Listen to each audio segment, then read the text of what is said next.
All right. So I was saying the assignments are is meant to help you to better internalize the training for the day. And so it's important for you to do your best to do the assignments uh, so that you can get the full benefits of the training. Okay.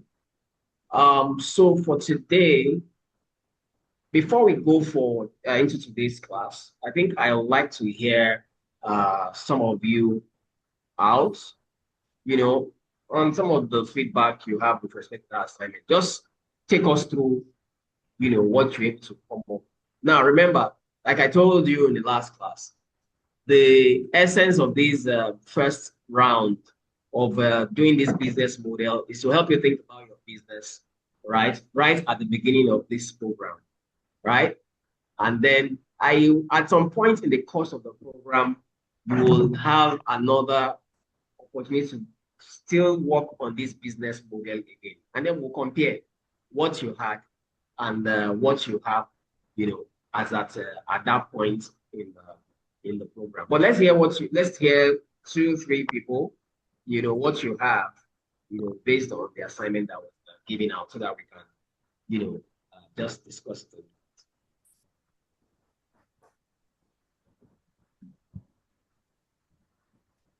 So who's gonna go?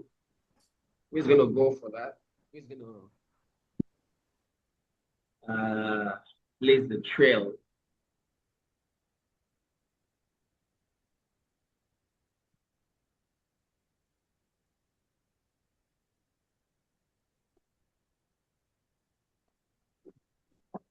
Anybody that wants to take us through what they did, trying to look for a name. People don't respond to me. I'll pick a name. Ask that person to tell us.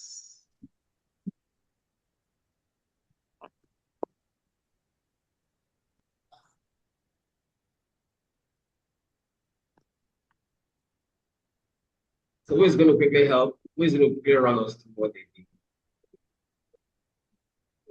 Good afternoon, sir. Okay, good afternoon. Thank you for volunteering. Okay, sir. I am Philip Oluwafemi. So, like the whole business model canvas, like it just made me sit down and really like evaluate like the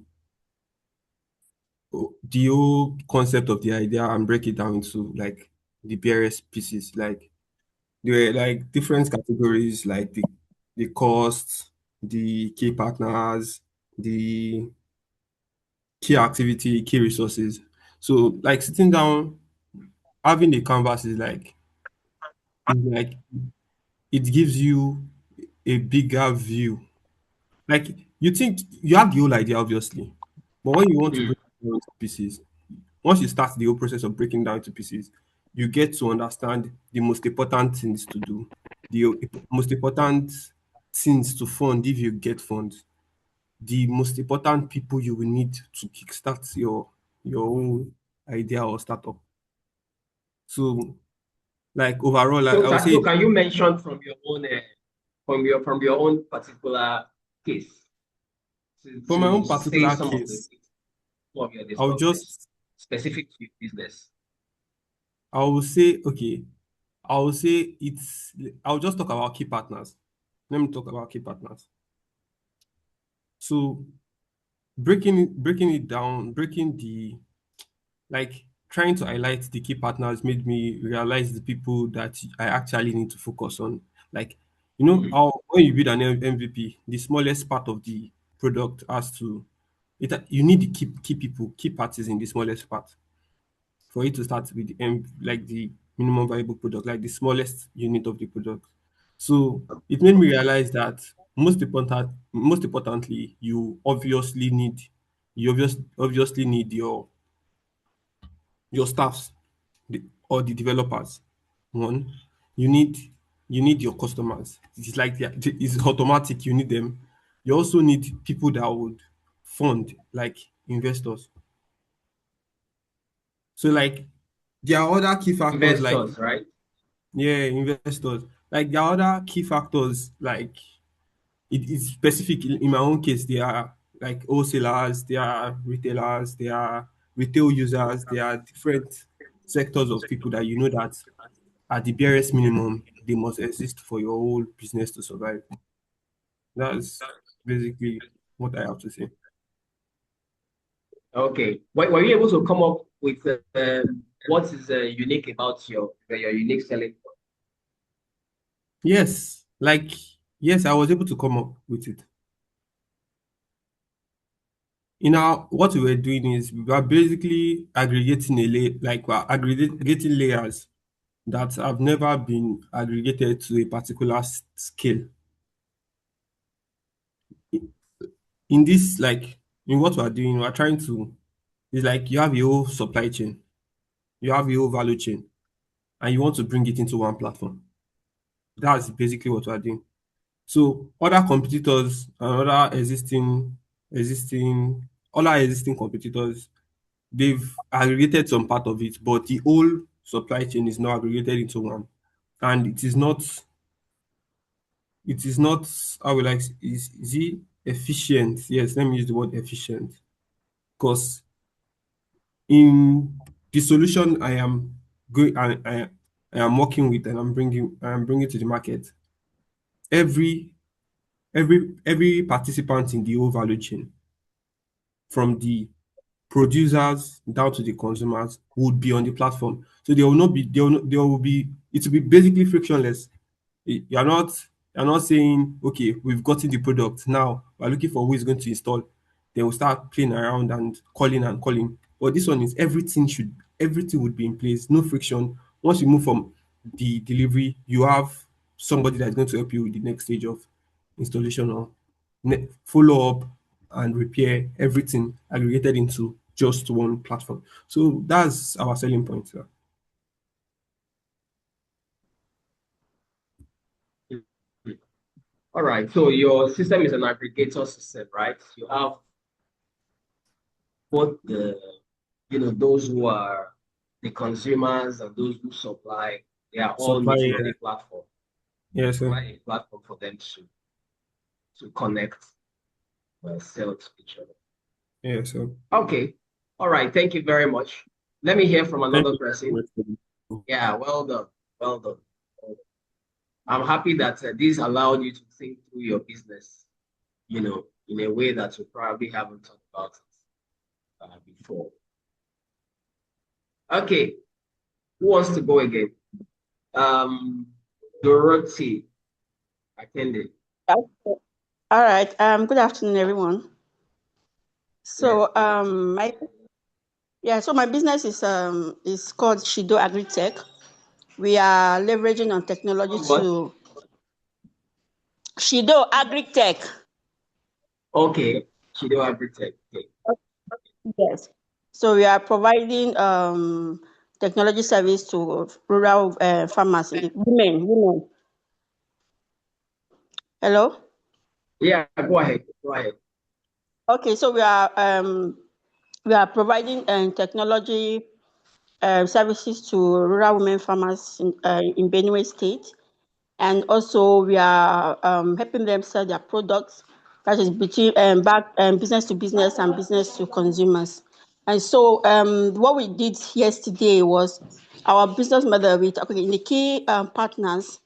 Our key partners in the business, we have a logistic company for delivery, and then we have because we deal with big cooperative farmers who bring their products for us to sell. So these are key partners, cooperative women farmers. We are really focused on women only. We are not focused on all farmers. We're focused on only women.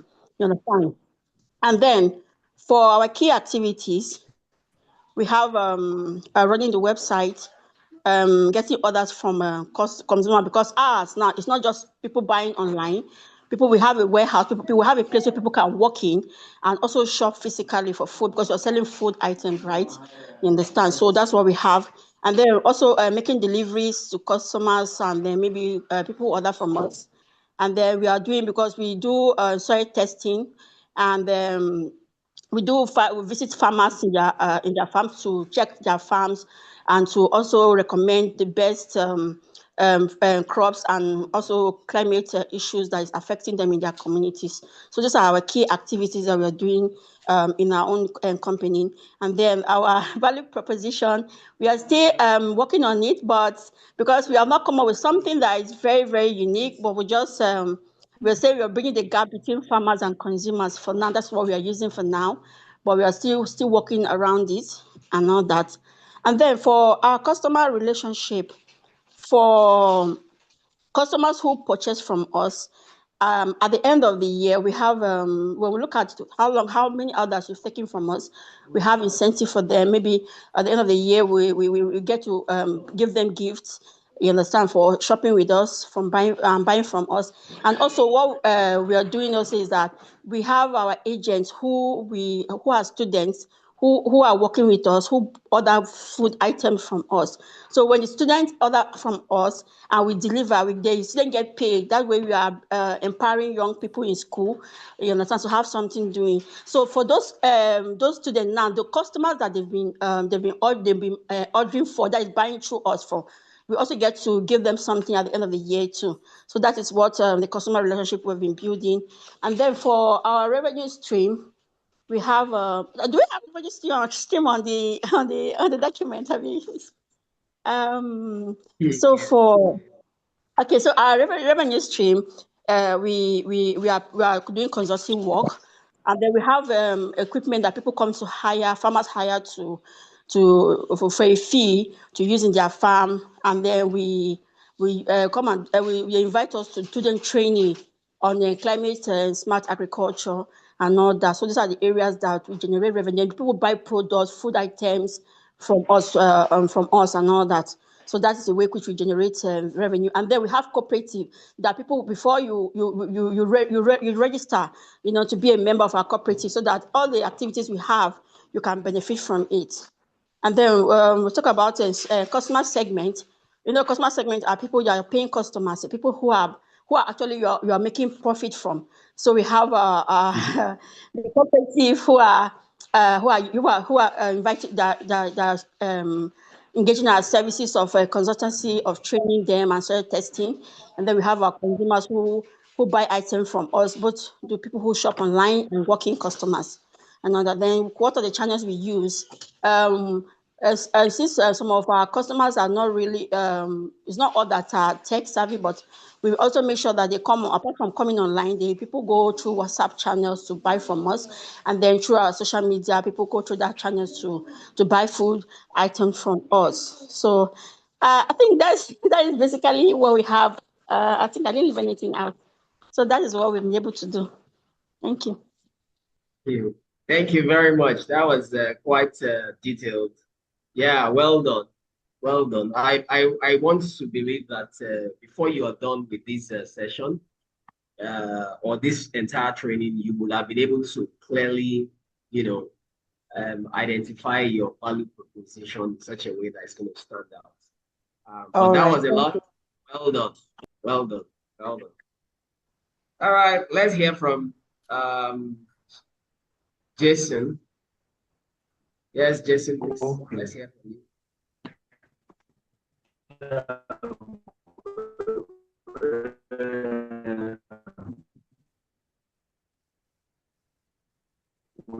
Good afternoon, everyone.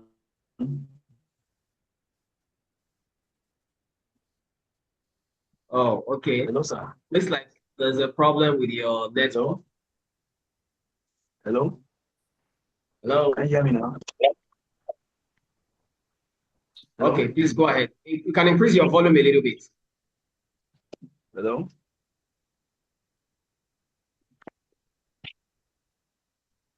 Hello, are you there? Yeah, I'm here. Okay. Hello? Yeah, just increase your volume a little bit. We can hear you. Okay. Good afternoon. Yeah. Yeah, good afternoon. Okay, that's Jason by name. Yeah. Yes, go ahead. Okay. Jason is a consulting firm. So we're into human development and also real No, estate. so speak to your business model canvas, right? So, all right, from our business model canvas, from our business model canvas, as one who develop people and satisfy needs. So we consult on business and real estate, and our key partners include shop owners. Yeah. You say you develop people. Now you say key partners are shop owners. We also have a school, professional colleagues. Yes, owners. Hello? Hello. Can you hear me, sir?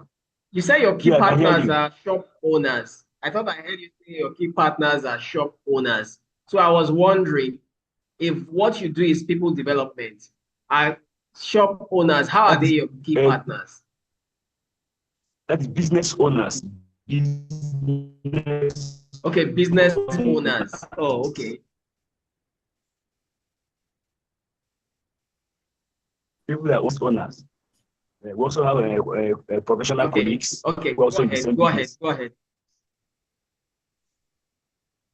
Yes, we have churches, government, and government agencies. So on our key activities, daily training of manpower. We also talk about one-on-one engaging and training of people. Also building contacts and connections with others, and seeking for further knowledge and good opportunities of funding. We also talk about a solid advert by social media, and also to put assurance to the people, to my clients, about our services. Then on value propositions, talk about what we do, like a installation of business structures, building and training of human resources, property marketing and sales. Then if you talk about customer relation, a solid track record of all our key partners for free services and strategies and bonus awards. Then we shall continue to treat all customers, that's our key partners, and as kings to enable us to remain in business and also build brands. Then talk about our customer segment. Talk about our customer segments as people that are into developing people and also satisfying needs. So like I mentioned earlier of government agencies, estate developers, arms of the government, the MDAs, that is ministry and agency development, then churches, institutions, and foreign agencies also. So they can come under customer segment, that business owners like schools, supermarkets, and so on. So talk about the key resources, employable, skillful workers that are employable, who can manage the firm. Talk about the electronic gadgets and technologies, infrastructures, good office and training lab, social media platforms, and a delivery bus that is for delivering of our services. If you want to take your customer to a site, you have to package it so they can buy your goods. So talk about channels. Our channels include our initial online delivery. Sorry, when you talk about taking customers to, you do property business as well, right? Yes, sir. Okay, so you need to better segment your business, because what I first heard that you're a human resource consulting business, people development is what you do, but now I'm hearing property, so you will need to look at it very well, and so that and separate the two. Okay, we can also separate the two. Okay. Then our channel talk about our initial online delivery, shop and houses, delivering initial online delivery, shop and house delivering at the shop and house, direct mail,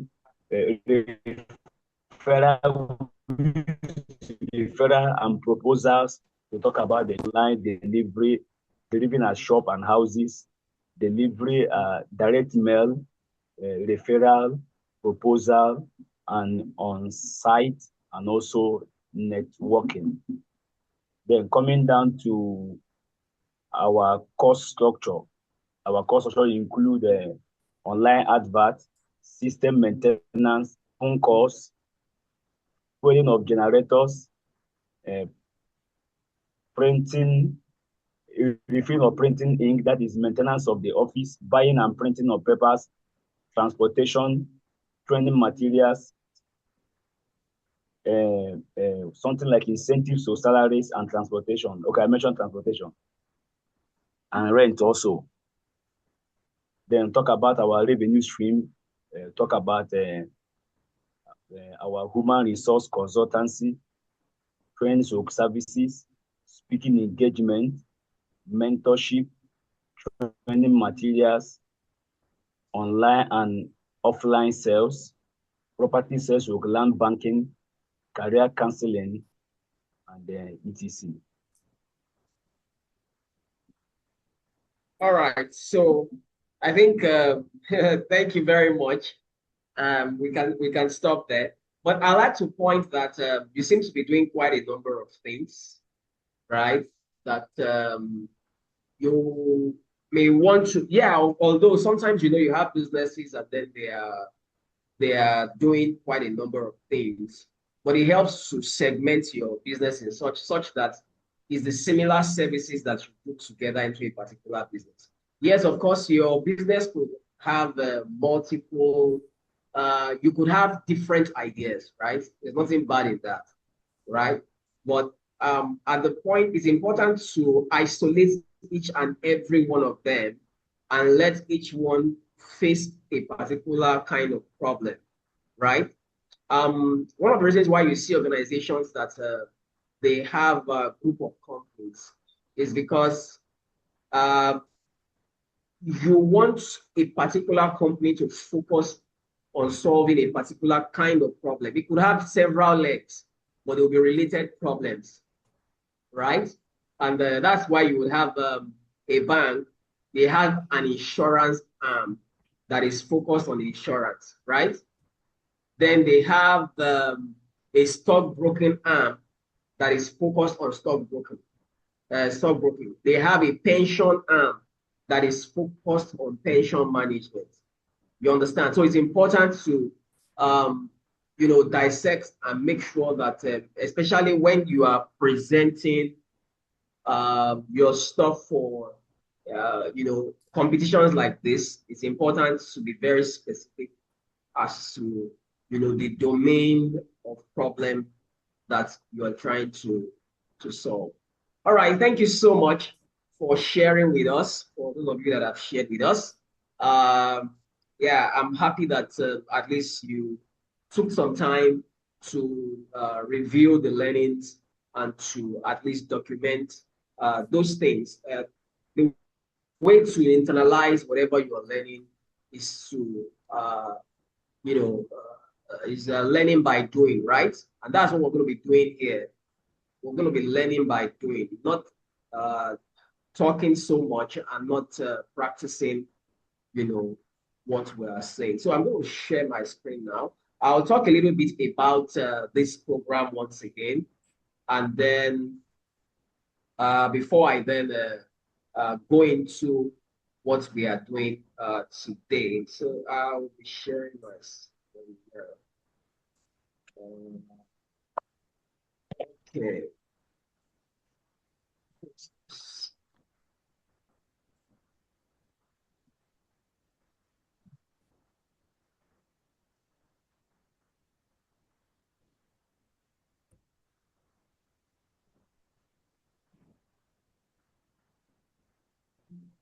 All right, so this is, of course, D-Pia Innovation Lab entrepreneurial training program, and of course, it's precursor to the competition itself. I want to re-echo a few things with respect to the flow of this program. Of course, we had an introduction last week, and that was our last time we met, and that was an opportunity for us to have an overview, have an introduction to business management. And in the course of this entire program, of course, one of the key things that we'll be doing is to equip you with the mindset tools and the execution discipline that is required to identify real high impact problems and then build validated solutions that solve those problems. Besides solving a problem, it's good enough to solve a problem, but while you solve a problem, you must be able to solve a problem with a sustainable business model. Whatever problem you are solving, if it doesn't have a good, sustainable business model, then you are in a charity, right? Your problem solving must be backed up with a sustainable business model that can keep you in business. It's very important. That can keep your business running, that can keep your business going. If there's no sustainable business model behind the solution that you are crafting, then that business has no likelihood to thrive. All right. But besides having your business model, it's important to also understand the discipline of execution. Right? How do you focus your business, and how do you bring, set up sustainable discipline that would help you to be able to, what are the structures that you need to put in place to be able to ensure that your business is able to achieve its objective, right? Besides that, it's important for you to be able to pitch confidently to investors, partners, and of course, ultimately the grants panel. We would, in the course of this few weeks of training, have a time where you'll be able to learn how to pitch, prepare your presentation, and be able to pitch effectively. All right. So let's take note of the following about the program. That this program, like I said, is going to be have an approach of learning by doing, not theoretical memorization, and then this kind of approaches where you are not able, you are just memorizing something. No, the goal is to get on hands-on so that you can actually practicalize what you're learning. All right. So we're not going to be just talking theoretically based on assumptions, but we're going to be using an evidence-based approach for our for our program. All right. And we encourage progress over perfection. Sometimes you want to get it all figured out, or rather, it's important for you to ensure that you are making progress, right, over perfection. And many times businesses get stalled because of this. You are constantly reviewing and reviewing, and you are not able to make real progress with your business. We are trusting that through this program, you'll be able to make significant progress with your business and not just trying to fine-tune your business and how it should run. And of course, one of the things we value in the course of this program is continuous feedback and iteration. You build and then you keep building until you achieve the perfect fit. When you one thing about business is that as you stay on in the business, you begin to learn so much in that business, and that helps you to better build the business. I make an example about this innovation lab program that we're running this time, right? We had wanted to, when we started our business, one of the things that we wanted to do was this kind of program. And we indeed did one at some point. But at that time, it wasn't really perfect. But it was a learning point, right? But as we went along, as the business grew, as we stayed longer, as we learned more, we're able to reinvent the program and better position it to be able to, have better, responses from participants, have better quality in terms of the content, have better approach in the engagement, and the ultimate outcome. So when you start your business, it is important for you to just keep making progress. Don't stay and expect that at some point you will get it all figured out. No, you have to just get started and keep running. And then as you keep going, you keep perfecting the art. And then you will ultimately be able to achieve the objective. And as you run on the program as well, the degree of your continuous feedback and engagement is very important for you to succeed at it. And lastly, it's important for you to have some form of accountability, whether in your business or on the program. Accountability, trying to check in, trying to, respond. When you are given an assignment, it's important for you to get it done, because those assignments, those tasks you're given is going to help you to better position your business ultimately, which is the reason why you have come to this program. Now, while we run this program, we will run through a series of cycles of activities, which will look like modules, right? The first thing we're going to be addressing is looking at problems and trying to get opportunities out of problems. How do you find a problem, right, that exists in in your environment? How do you know clearly? Because any business that is being run that is not solving a specific problem, it's not sustainable. So how do you identify problem? How do you see opportunities, to bring, for a business? How do you find business opportunities? The next thing is solution design, right? Of course, having identified problems, you need to design a solution that solves that problem. So a module is going to be focused on that. Now, the next thing is market validation, right? It's one thing for you to build a product. It is another thing to be able to establish that there is a market for that product, all right? So how do you engage the market? How do you segment your market?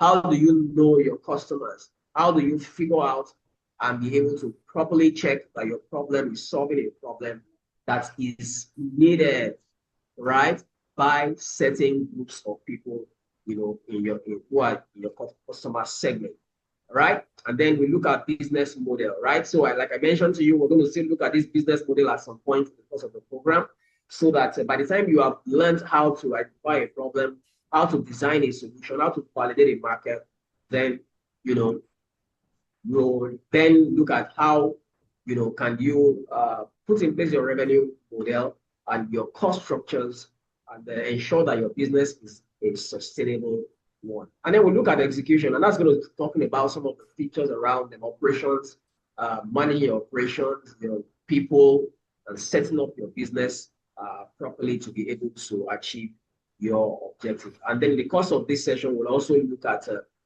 some components around finance, right?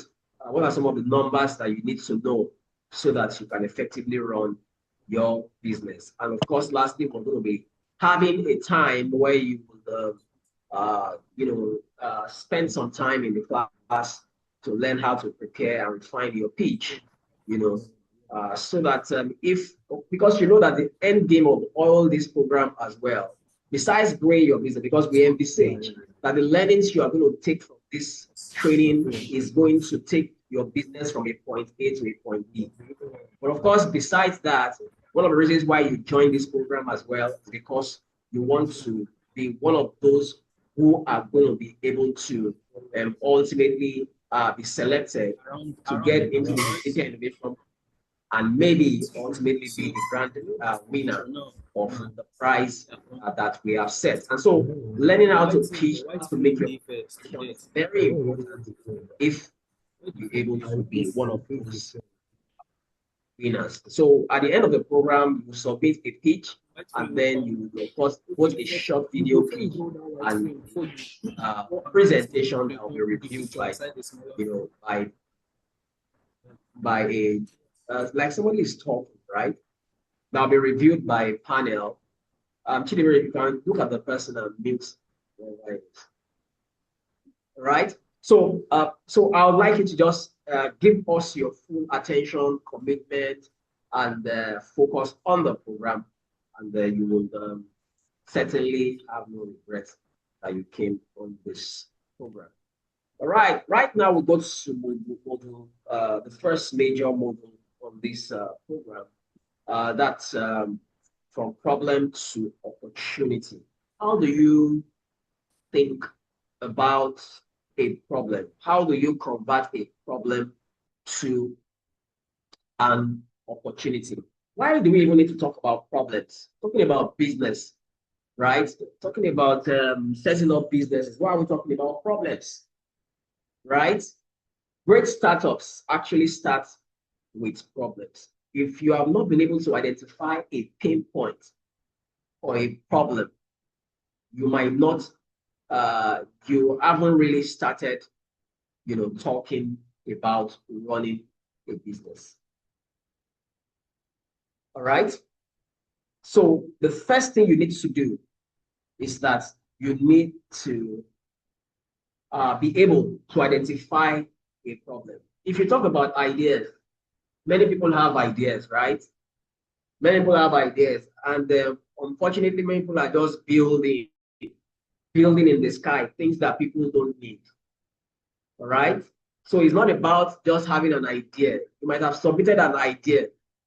But what we're saying in this class today is that that idea that you have submitted or that business that you have presented in the course of this, and something is very important for you as we go about these sessions, please make sure that you are not fastidious, right? Make sure that you are not fastidious on the problem you are solving. You can tweak the problem you are solving, tweak your business model, ultimately by the end of this program.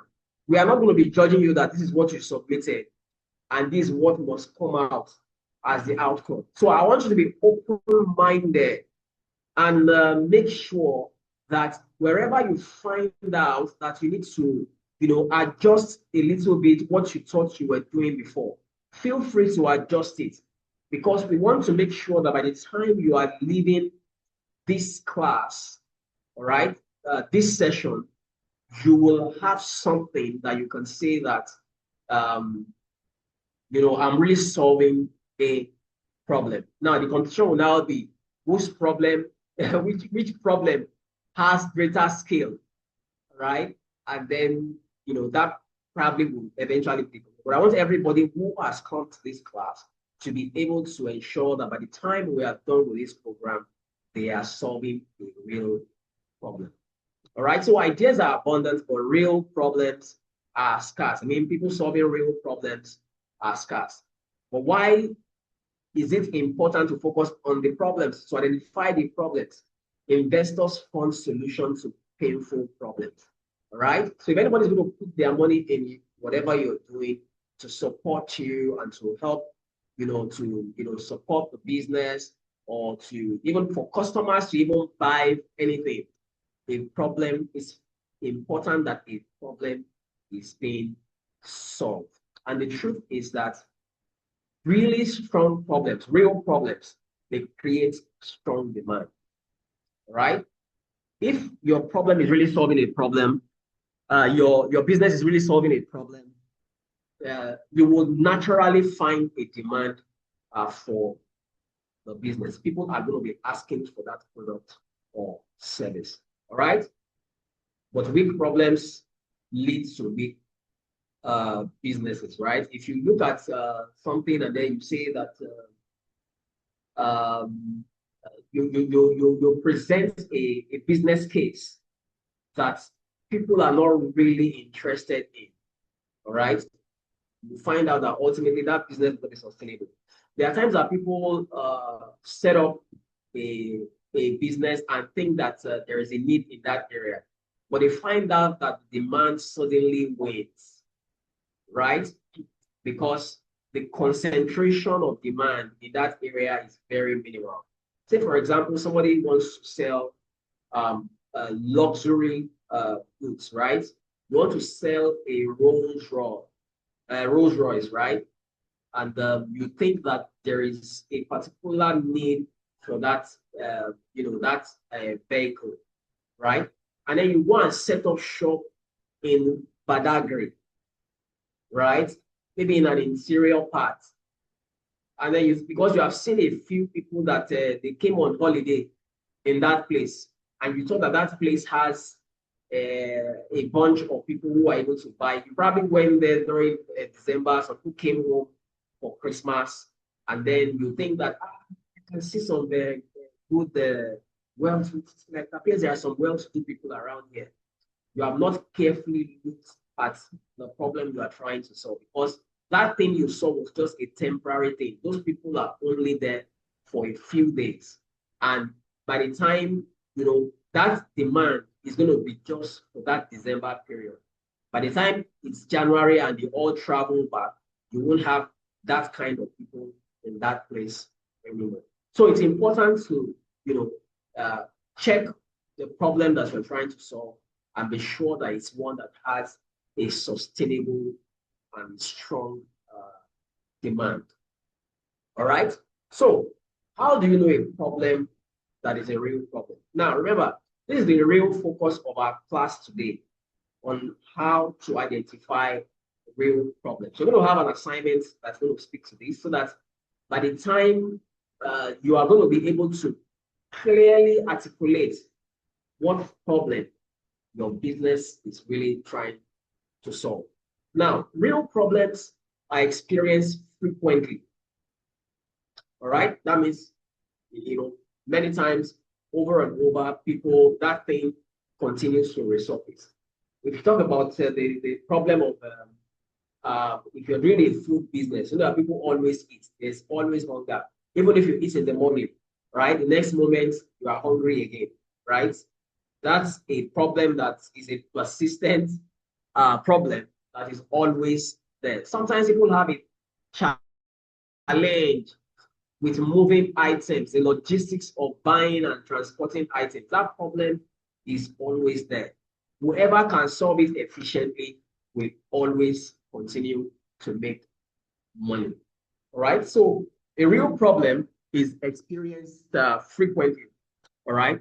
It is painful or costly. Right. It is something that if people don't do, it brings them pain. They are unhappy. All right. They are unhappy. It costs people something. Right. So if you look at the problem you're solving, what is the trade-off?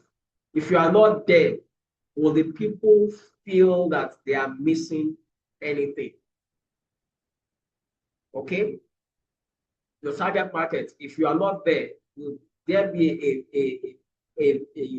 a void that the people are going to be experiencing? Mind you, sometimes in solving a problem, there might be people who are already solving a similar problem. That there's no challenge with that. As long as now, and that's one of the reasons why when you're thinking about your business, one of the questions we ask you is, what is your addressable market? What's the size of the market? Right? If you do a feasibility study of a problem and the size of the market is in some hundreds of millions of naira, right? That might not be a good problem to focus on solving. All right? You look at the volume of the market and the amount of money that is available to be made in that market, and you see it's in billions of, hundreds of billions of naira, you know that there are opportunities in that market. So sometimes you go into a market to capture a fraction of the market. But to be able to capture a fraction of the market, you must have a unique selling point. You must have something that differentiates you from those who are already in that market. And that's what will help you to be able to have, how do I describe it? That's what will help you to be able to capture a portion of that market. All right. Now, so problems are painful, they are costly. People must, feel something if that thing is not done, if that problem is not solved, right? And they are clearly spelled out by specific group. That means that you are able to associate the problem with a specific group of people, right? If you're solving a problem and you have not been able to connect it with a particular group of people, then you are not yet clear. You don't have good clarity,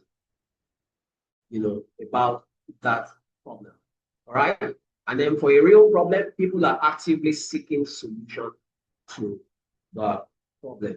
All right. So it must be something that that people are always there who want to have, that problem solved. Now, I said something about the fact that you must have, some people who are interested in you solving that problem that you want to solve. When you talk about the context of your problem, we're talking about what environment, right? Who are the people experiencing the problem that you want to solve, right? These are key things, key questions that you need to answer for you to be able to know, the weight of that problem. Who is affected either directly or indirectly? It's one thing to know the direct people that are affected by the problem. It's another thing to know those who are indirectly affected. Sometimes the people who are indirectly affected are the ones that will even pay for, that service. Take, for example, if you're solving a problem of education, right? And you think that you want to provide a resource, a learning resource for children, right? Maybe children with special needs. You want to provide or create a learning resource for children with special needs. Now, the people who are who have the problem you want to solve, because you have found out that children with special needs are usually ignored, and there isn't sufficient provision for them to learn. All right. The direct people you are trying to solve their problem are children with special needs. But the truth is that you cannot sell that solution directly to those children. Many times, you need to sell to the parents of those children. So those parents of those children are not the ones affected by the problem, but they are indirectly affected by the problem. So in analyzing your problem scope, right, the problem you're trying to solve, you need to know who are those the problem is affecting directly, who are those this problem is affecting indirectly, who is going to pay for the solution. All right, who's going to pay for the solution? Very important, because that will help you in knowing how to position your brand. It will help you in knowing who to sell to, how to market your business, because you can have a solution and then you are selling it on LinkedIn. But many of the people that need your solution are not on LinkedIn. They are on, what do you call it? On Instagram, right? You want to sell a solution that's for corporates. You know that by all means, you must sell on LinkedIn. You must go to events where you are going to meet these high profile people, right? So you need to know who is going to pay for my solution. And so that will help you to understand how to better position, how to better craft the problem you're trying to solve, in a way that it comes with, clarity, right? So the next question is, what happens if the problem remains unsolved? These are questions that you need to ask yourself before you say that you are solving a real problem. You must ask yourself, what happens? Will leave the business as usual? Does it really mean anything if people don't have this thing that I'm saying I want to sell to them? All right. So it's very important for you to consider that in analyzing your problem. Now, having discussed what a problem is, we're going to work with a certain, case studies and of course, you're going to eventually have a worksheet that you're going to work that you look at your own particular scenario and then come up with, a problem statement. Now, in framing an opportunity, of course, out of every problem comes an opportunity. All right? Out of every problem comes an opportunity. So you find people who will say that Nigeria is not good, Nigeria is that. At every opportunity, they look at how Nigeria is not working. And they can talk from today till tomorrow about how Nigeria is not working. Unfortunately, many people in different parts of the world are continuously coming into Nigeria to take advantage of an opportunity. In a place where there is an abundance of problems is, of course, a place filled with many opportunities. And so as people look at, different things, you need to ask yourself, what is that thing that bothers me? That if people are not, and that's very important. And it's one of the things that is usually looked at in one of the biggest tests of entrepreneurship, how passionate you are about a particular problem. It's not enough for you to pick a problem and say you want to solve it. It is important for you to be passionate about solving that problem, because many times in the course of trying to solve the problem, you will need to persevere. You need to stay on it for a while before you then get certain access, to be able to move the solution to the next level. And so passion is very important. Being able to identify something that that solving that problem, the problem is something that to you is a major pain point. Is something that resonates and connects, with you. All right. So in every place where there's problem, there are opportunities. There are business opportunity.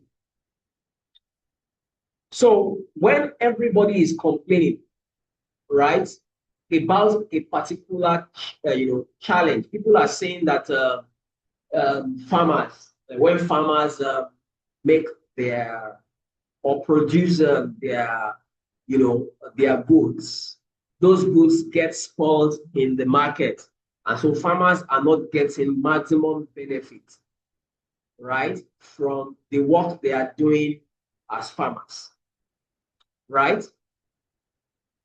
A wise or smart person will, rather than complain and sit back and say that government needs to do something, a smart person will go and say, how can I was with somebody recently, and we're discussing about what his business does and all that, and we're chatting. And he told me that what we do, we're a consulting business, right? But we have a lot of understanding of the agricultural value chain.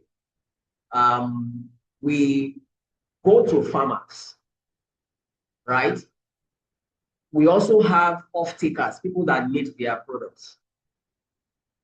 We support and encourage the farmers, help them to produce, get inputs for them, I'll help them to produce, and then we off-take those things from them and then sell to our waiting customers. Rather than complain about the fact that farmers are out there, they're not getting the best, and then you are just there looking at that problem and saying our government needs to do something. You can be the bridge that goes in there and takes, and takes that thing, take that from the farmers and then send it, to those who need them. And of course, that's one of the biggest problems. One of the, money spinning area, right? That many, smart people would, many times we have people who are in agriculture who do not necessarily farm, what they do is just serve as an interface between the farmers and those who, take that opportunity in the, who need the products that the farmers are producing. So it's important for you to understand that a good opportunity solves a real problem. It creates clear value and has a measurable impact, right? It has a measurable impact. So impact is what you're thinking about. How is this action I'm taking solving a problem and creating impact? All right. Philip, you want to say something? Oh, sorry, I think I left my hand raised up since the last time. Okay. All right. Does anybody want to say something from what we are discussing?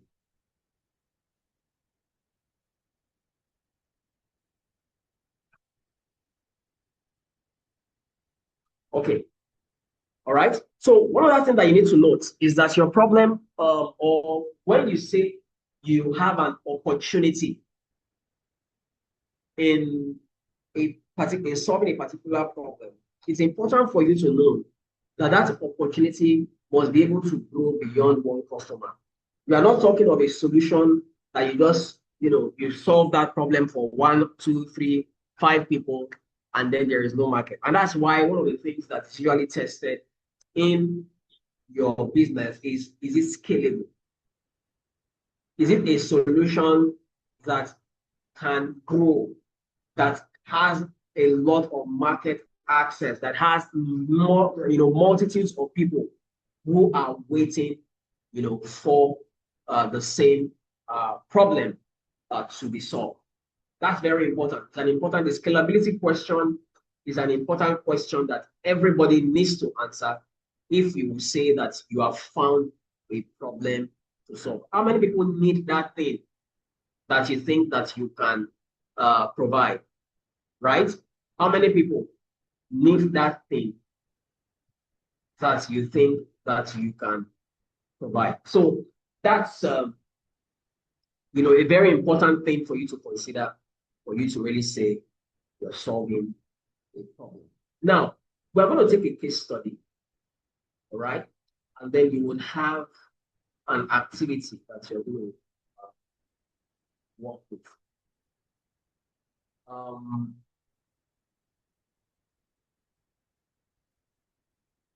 Okay, just give me a moment.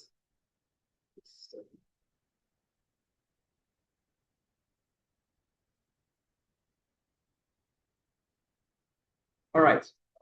We'll share something, and then we'll review it together.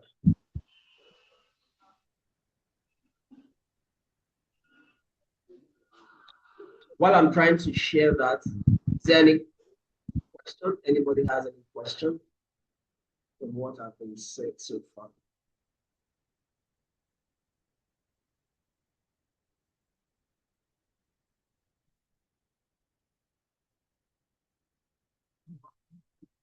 Okay, nobody. Chidebere, please, that document, have you sent it?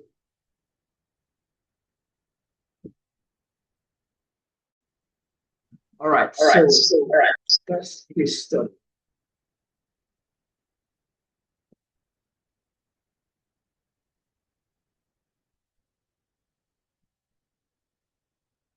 Okay, just a moment.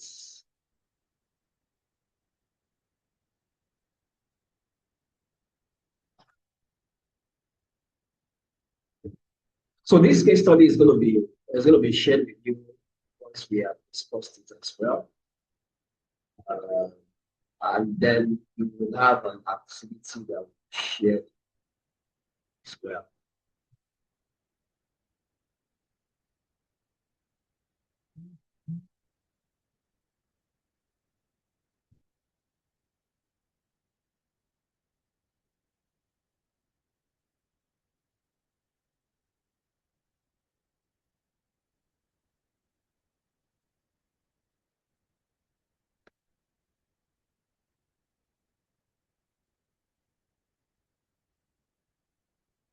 Okay.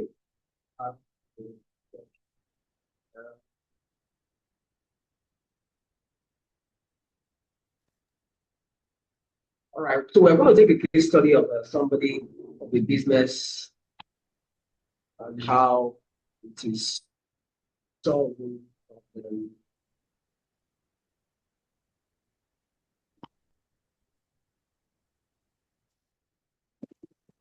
So this case study we are considering is the Dangote refinery. How many of you heard of the latest feat of Dangote refinery? Who has heard of the latest feat of Dangote refinery?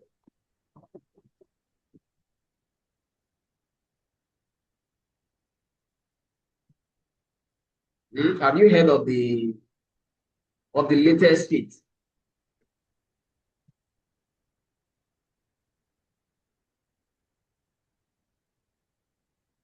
I don't want to believe that you have not heard about it. There must be somebody in this class that has heard about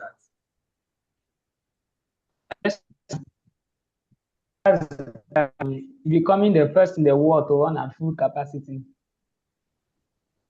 I can't hear you.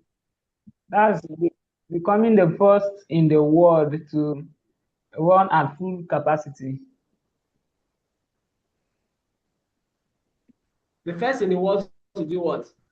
To run at full capacity.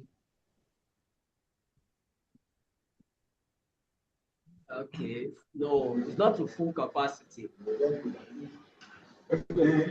What exactly? Does anybody know that? Okay. Who is PC? I'm everybody needs to be properly named. Everyone should please rename themselves, and we need to be sure that everybody who is on this call are meant to be on the call. Right? Please name yourself. It's David Tosin. I could not. My phone is almost down, so I connected with my laptop.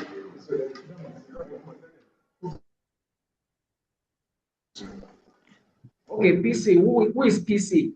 Yeah, I already addressed that. What? I already addressed it.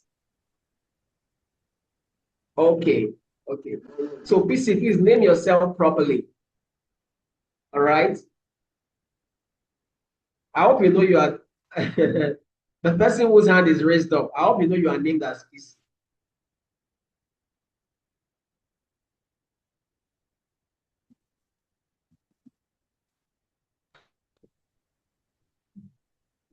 Okay. All right. Somebody else raised their hand. That appears the person.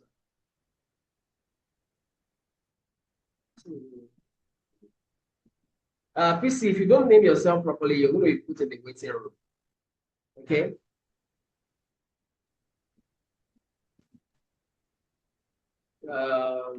All right. So who is going to? No. Somebody must know what Dangote refinery just achieved. No. I'll be so disappointed if this whole class there's nobody that knows that.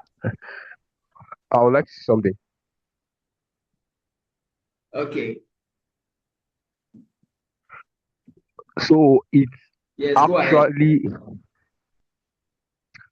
the distillation unit, the crude distillation unit capacity actually increased to about 650,000 barrels per day. Yes. Thank you very much. So that's complete.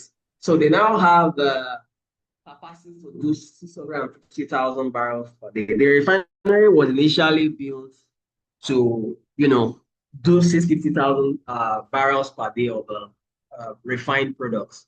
But for a long time, they were running below capacity. Of course, they knew that they were going to scale gradually. But now they are at full capacity, and that means that they have what it takes to supply the entire Nigeria petroleum and also be able to export outside Nigeria conveniently, right? That's a massive,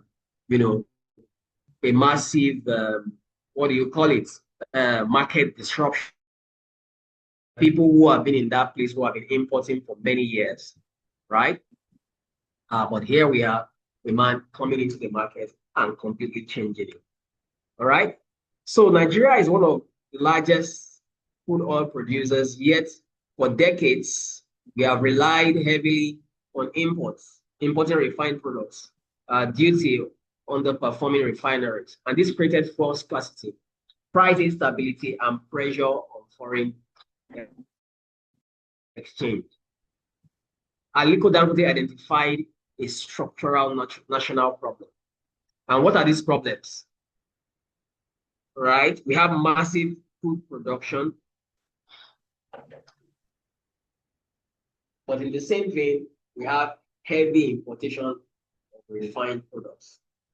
And the consequence of this is FX losses and supply instability. That means that for every time that we import, what happens most times is that raw materials are cheaper than refined products, right? So in as much as we sell crude oil, the total amount of dollar that we earn, the amount of our earnings from crude oil, by the time you compare it with the amount we're using to import fuel back into the country, it's a massive loss.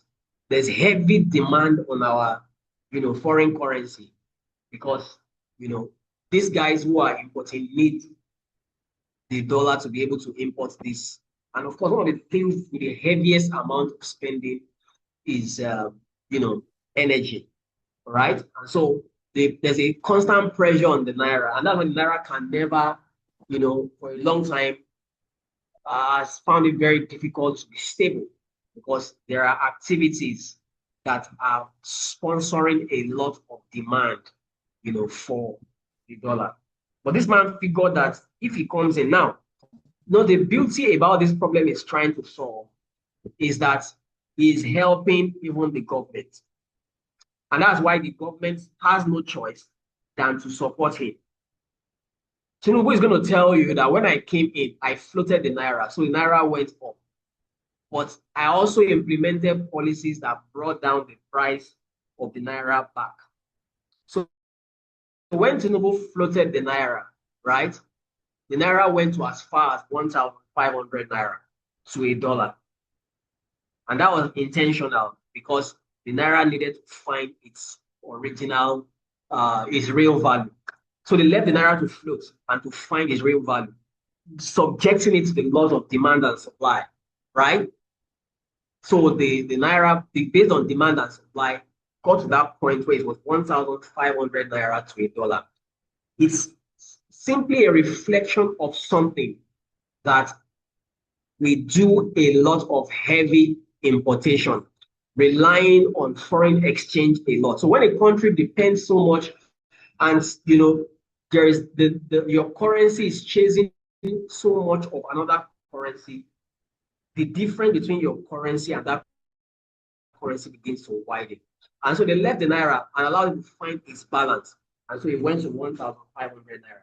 And if you have seen recently that it began to come down, and for many months the naira kept gaining against the dollar. One of the implications of this is because of some of these activities like the refinery, right?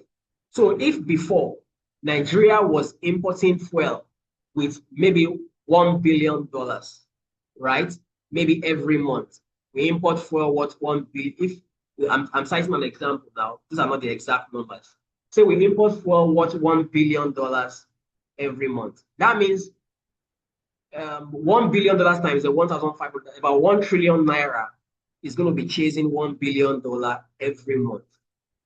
When Dangote comes in and then he takes local crude and refines it, and then is able to supply half of that, and now the extra we need is $500 million worth, $500 million worth of petrol.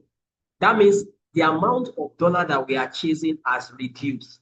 And so that has an impact on the value of the naira and the exchange rate between the naira and the dollar. That's good for the government. Which government doesn't want their currency to be stable? Anybody who is going to bring in a solution that will help the stability of the currency is solving a real problem, and even the government will support that person. So this is a problem, the problem of FX volatility, FX losses, supply instability, right? These guys have to import fuel from Malta, import fuel from different parts of Europe, and then they wait for it to land, and then all that, when during festive season, there is huge demand. Of course, probably their storage is not, there's a lot of demand on their storage. And so, these people, they inflate the prices. Even the people they are buying from, they know that this is your peak period. They can put the prices and all that.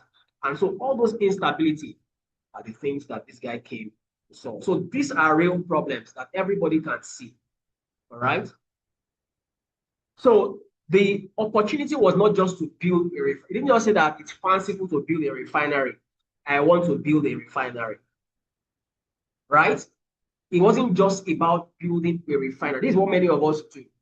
You just want to build an app to do this, an app to do that. But it's not just about building an app. The real opportunity is, what problem will building that app really solve? For Dangote Refinery, the problem, the opportunity was to solve Nigeria's refining gap and reduce import dependence. All right? So for the problem you are trying to solve, what opportunities does it really present? Are you just building an app, or are you solving a particular problem? That's the question. And that's the question that we have come to answer in this class today. And so you need to begin to think again about that problem that you are solving. Are you just building something, from the figment of your imagination, or are you really solving a problem? All right. So that's very important. That's very important. Thing that you need to take note of. Now, for this Dangote refinery, I'm going to ask you a few questions. Who are the key stakeholders in this problem that Dangote was trying to solve? Who are the key stakeholders? Remember, we're talking about the fact that in defining your problem, you must know your key stakeholders, those who are affected directly or indirectly by the problem. Who are the key stakeholders in this particular case study? All right, Philip. Okay. In this particular case study, the key stakeholders are the Nigerian populace itself. That's the Nigerian populace, the Nigerian government themselves, the people the importers of oil, or importers of crude oil, exporters of crude oil. Basically, those are like the key stakeholders in the whole. Yeah, and I like that mention of the importers of petrol. Those are very funny, and they are critical stakeholders. But of course,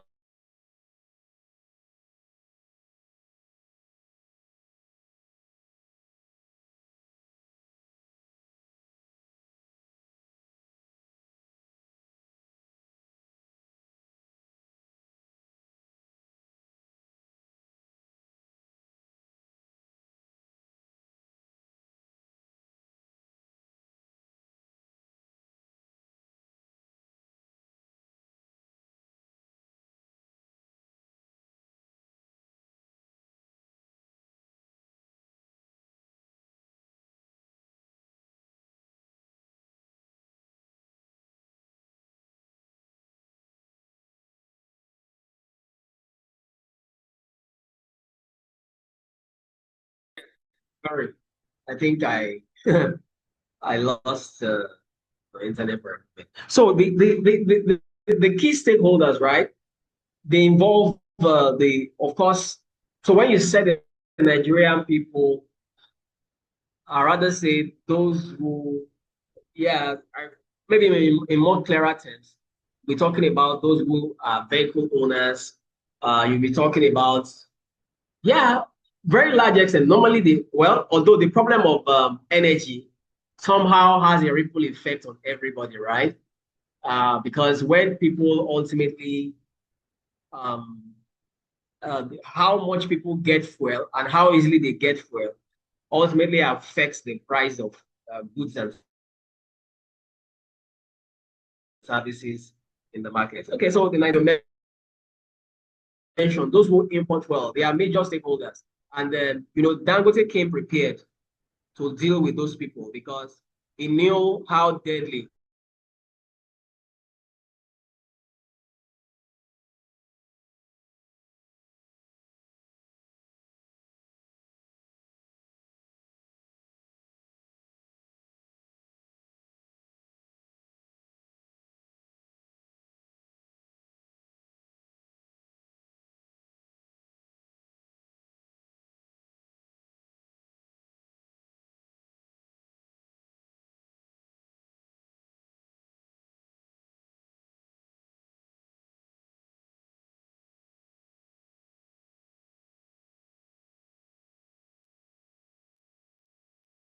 yeah, sorry. I don't know why this has chosen today to do this. All right. So as I was saying, Dangote matched them press for press and was always ready to go to a press to give them first attack before they come. And if it wasn't somebody like Dangote, I guess maybe any normal business person would be gone by now, right? But he had all the camaraderie, all the networks, and everything that is required to be able to, match these people, and that made a big difference, right? Yeah. So now, these were some of the key stakeholders, right? Why was this problem? Of course, the government also, of course, is a major stakeholder because solving that problem will be solving their own problem and helping them to achieve their economic goals. All right. The next question I'd like to ask is, um, was this problem really an urgent problem? Because in defining a problem, you need to also know the urgency. Is this an urgent problem? Does it really need to be solved? Was this problem that was solved by Dangote really an urgent problem? And why? Can anybody help me with that? Was there urgency? When they say Dangote is the richest man in Nigeria, these are some of the things that the man takes into consideration in deciding what business to venture into. Was there an urgency in solving this Yes, problem? it was an urgent problem. Okay, why do you say it's an urgent problem? Hello? Yeah, because Nigeria has been facing Yeah, the why do you say it's an problem of- urgent problem? Why is it urgent? Hello?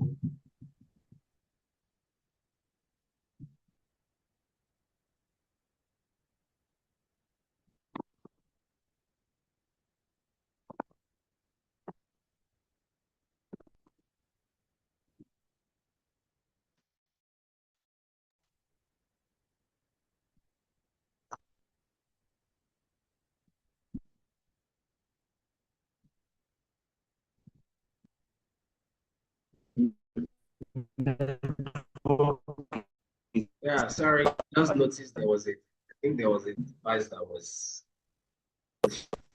disrupting my connection. Okay, please go ahead. Sorry, can you come again? I missed what you were saying. Yeah, can you hear me now? Yes, I can hear you. Okay, if you watch keenly in Nigeria, you see that for years, Nigeria has been facing the problem of a fuel refinery. So Dangote came at the right time. it was indeed an urgent problem to leave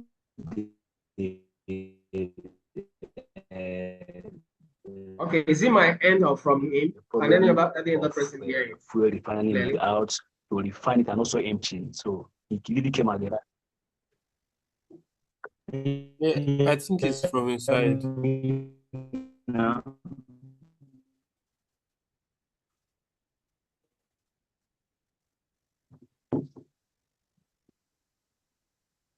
Okay, I didn't get that. Sinead, Okay, sir. All right, sir. It's an urgent problem because the issue already is impacting on the foreign exchange as concerns Nigeria, the value of dollar to naira, and secondly, the cost of living of average Nigerian is high as a result of that problem he just solved. The cost of buying fuel as a result of heavy reliance of the nation in importing sugar, importing refined fuel. So it's actually affected the cost of foodstuffs and a lot of things, transportation costs, and so solving this problem is going to reduce the cost of living for an average Nigeria to the barest minimum. So that's why it's really, really very significant for him to solve that problem and the impact. So it's something that an average Nigerian and everyone will really embrace and support the vision. yeah, at some point it was as though all of Nigeria is campaigning for him, right? Yeah. So the problem is very urgent because it has become a national problem, and everybody, the cost of living is affected. If we left our country the way it was going there, there was no intervention to bring down the currency fluctuations, be a disaster. Yeah, we are not there yet because it's a journey, we're in progress, but at least that signifies that intervention was very key to the progress that we are looking for. Okay, PC, let's take you last and then we'll please, okay, or I hope it's not the last time. He hasn't even changed the name. So The person was supposed to change. I will change it. I will change probably after the class. Please, I can you think it's introduce yourself? Tosin. It Yahweh. is an urgent I don't bring problem, the and I will cite an instance like my name is David Tosin. David Tosin Samuel.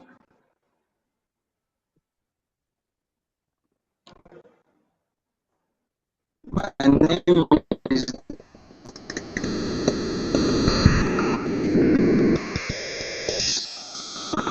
Tosin Samuel. Hello. Okay, I think there is something wrong with your network. Can't hear you. Hello. All right, so Hello. So I was okay, actually, I said it, and I will cite an example last year, December, where there will be short supply of. Okay. So there will be short supply. All inflation increment. We see that opposite was the case. Like last year, the price was falling down during the end of the year season. Price was falling down. There was a peg that was placed on PMS, MRS to sell for 736 naira. And all like that. The inflation that always comes on transportation was greatly reduced and all like that. So I will say it is an urgent challenge that it helps us tackle. Thank you. okay, although I didn't get you.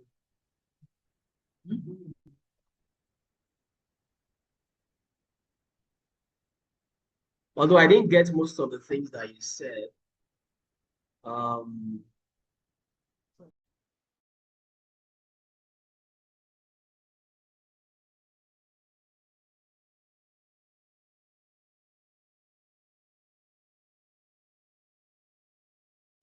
all right, so sorry, I was a bit distracted. Okay, so thank you very much for your contributions to this particular uh, particular case study. Now, one of the things that you need to pay attention to is that opportunity usually sits inside system inefficiencies, sometimes supply chain gaps that need to be fixed. Like I made an example earlier that you said that some farmers are losing stocks, whereas while you are complaining, some people are going to those farmers and connecting them to those that need their. I think one of us said something similar to that. What's your name? Let me look. Who was that? Who was that? Who was that?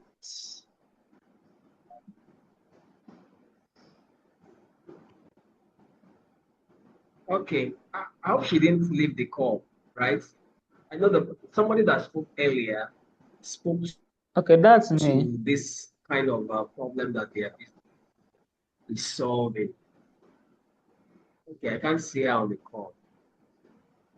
I heard Dorothy Akende, she's in the waiting room. I guess the network took her out. All right, so she made an example of a case like that where, you know, they were trying to go to farmers. In fact, they have the cooperative that they have formed, and people can buy directly from the farmers and, you know, take. So many times, problems disguised as supply chain gaps, system inefficiencies. You can see that how certain people do certain things in a manual way. Then you are thinking, how can we do this better? All right. And sometimes it will come in form of policy or infrastructure weakness. Look at the problem that Money Point was trying to solve, the problem of collection, right? One of the biggest challenges we had at that time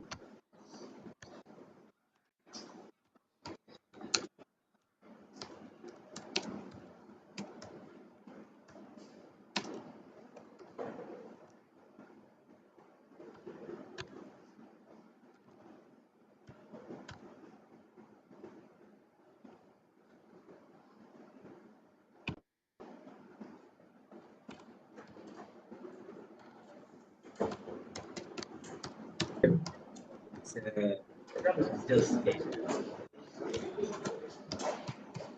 all right. So what what was I talking about?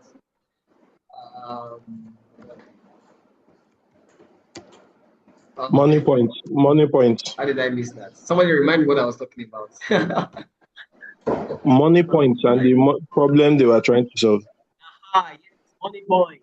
You know, the problem we're having at that time was a problem of collection where you cannot guarantee. Yeah, thank you very much. So you couldn't guarantee that the money that you collected was going to be collected, and people were afraid, and people were not able to use POS machines efficiently. But they devised a way. The Money Point and OPay, particularly that OPay was the one that started first, and the Money Point also came in, you know, to that space. And you know, they solved that problem, and they became so big within a few, within a few months, and going into years now. So, so sometimes it could be an infrastructure gap, right? There is no infrastructure available. Remember Paystack and Flutterwave as well, right? There was no collection platform at that time, and they came into the market, and they are coming in, made a difference for many Nigerians. Okay, looks like this is the only case study we'll take for today. I will share the material, the case study material with you, and then you can review the other case study there as well. But an assignment is going to be shared as well for you, so that you can think through these things that we have discussed today, and then you can, fill up the requirements, the information in that worksheet. Okay. So the idea behind this assignment is going to look at the problem. So these responses to the questions in the assignment worksheet has to be focused on your business. You are not using anything fictitious. You are focusing on the business that you are trying to work on. You want to clearly define the problem, identify the problem, and extract that is available, for you, in that. And by the time you are done with that assignment, you'll be able to come up with an opportunity statement. Say something like, we aim to solve X and X particular problem for this particular target audience, and this will be the impact. You understand? So the idea behind today's class is to help you to clearly,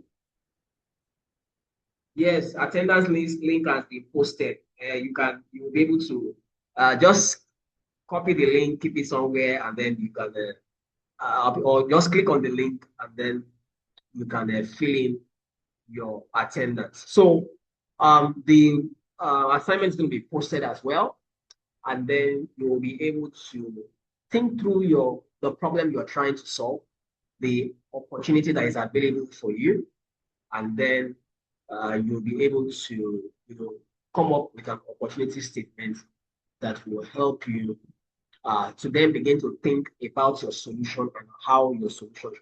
Remember, I told you at the start of this class that don't try to stick to what you have been doing.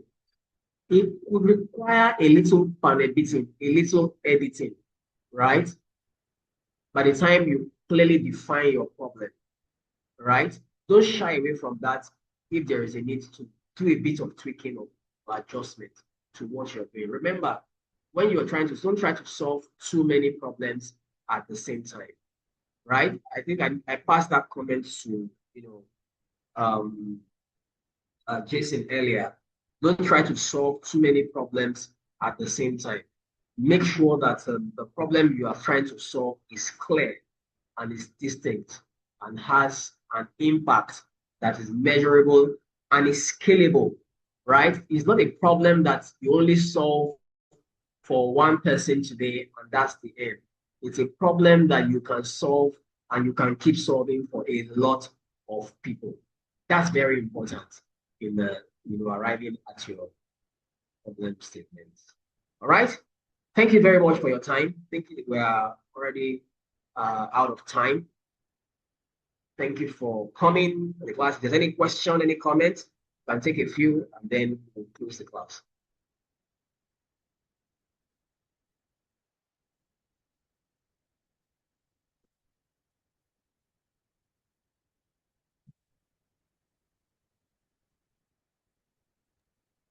Okay. Right. Sorry, can I go ahead, please? Okay.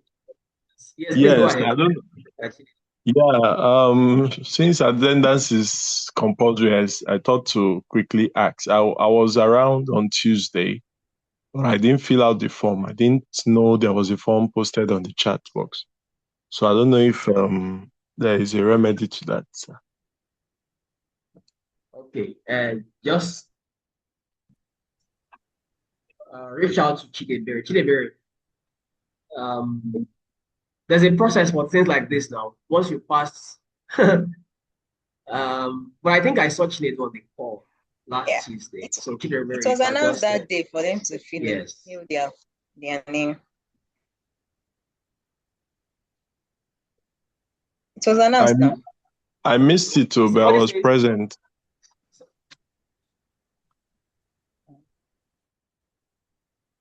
How are we going to do it?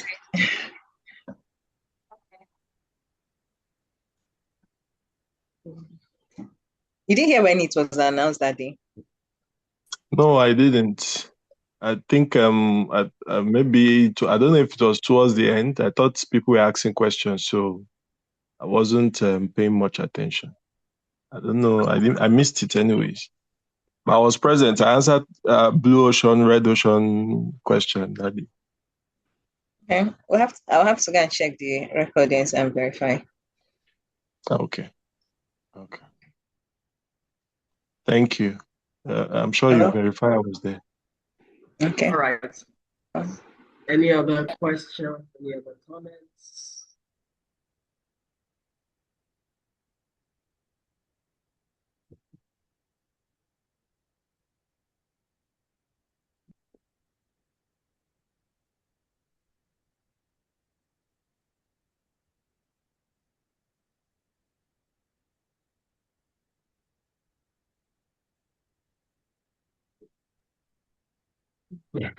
All right, sir. Good All day, right. sir. So it looks like we are done for today. Chidebere, is there any other announcement we need to pass before we call it a day? Is it always ensure So you join with your full name. the worksheet for the assignment will be shared on the resources and in the assignment section. And the case study will be put in the resources section as well. Okay. All right. Thank you. So Chidebere, I think I'm out. If there's no other comment, we can close the. All right. I yield the floor to you. Yeah. Thank you. Okay. Thank you so much, everyone. Thank you for today. Please ensure you fill in the attendance sheet for today. And you will not give me excuse next time. And always ensure you join with your full name. Thank you very much, everyone. Do have a wonderful day. And enjoy the rest of your week. Which week? It's weekend though. You should enjoy their weekend. Yes, Saturday. Enjoy your weekend. Thank you. All right. Bye everyone. Yeah, take care. Bye, All right. sir. Happy weekend, everyone.